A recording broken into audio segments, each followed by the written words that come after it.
नमः संस्कृताय। जयतु संस्कृतम जयतु भारतम। सदाशिवसमारंभां शंकराचार्य मध्यमाम् अस्मदाचार्य पर्यंतां वंदे गुरु परंपरां। श्री गुरु चरण कमलेभ्यो नमो नमः। तो आज हम जिस विषय के बारे में चर्चा करेंगे वो है श्रीमद् भगवत गीता का दूसरा श्लोक। कल हमने पहले श्लोक के बारे में जाना था कि पहले श्लोक में धृतराष्ट्र संजय से पूछते हैं कि धर्म भूमि कुरुक्षेत्र में युद्ध की इच्छा से एकत्रित हुए मेरे और पांडु के पुत्रों ने क्या किया।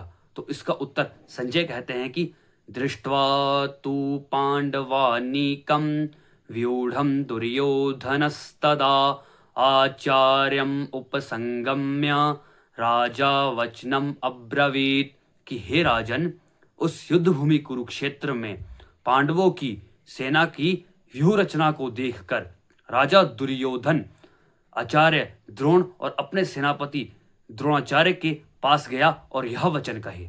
तो क्या वचन कहा, क्या बोला, वह तो हम कल जानेंगे, अगले श्लोक में जानेंगे कि क्या वचन कहे। परंतु वह राजा दुर्योधन अपने सेनापति द्रोणाचार्य के पास क्यों गया? वह अपने सेनापति द्रोणाचार्य के पास इसलिए गया, यह इन्होंने किस तरह सुव्यवस्थित की हुई है कि यह देखने में ही भयावह लग रही है। यहाँ से हम दुर्योधन की मनोस्थिति का भी आंकलन कर सकते हैं कि उसकी मन में, उसकी बुद्धि में डर था, भय था कि पांडवों की यह सेना भयानक लग रही है, कहीं यह हमसे हमारे ऊपर विजय प्राप्त न कर ले। तो इसलिए सर्वप्रथम राजा दुर्योधन अपने गुरु द्रोण के पास जाता है।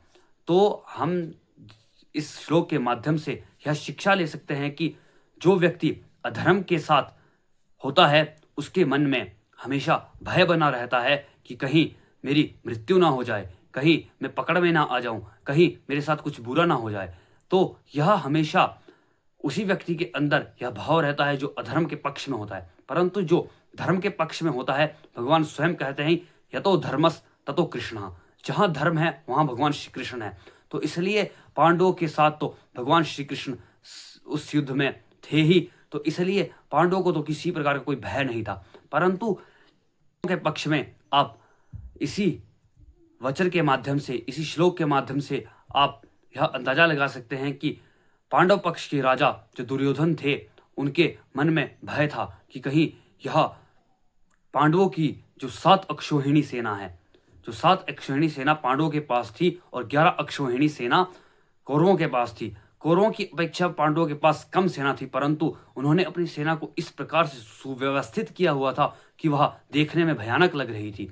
वह भयभीत कर रही, दुश्मनों को भयभीत कर रही थी कि वो और युद्ध के लिए तत्पर थी, युद्ध के लिए एकाग्र थी, युद्ध के लिए चुस्त थी, युद्ध के लिए एकदम तैयार थी। तो इसलिए वह सेना भयावह लग रही थी। तो उस सेना की व्यूह रचना को देखकर राजा दुर्योधन अपने गुरु द्रोण के पास गया। तो इससे हम इस श्लोक के माध्यम से हम यह शिक्षा ले सकते हैं कि कभी भी हमें धर्म का साथ नहीं छोड़ना चाहिए और अधर्म का साथ कभी नहीं देना चाहिए।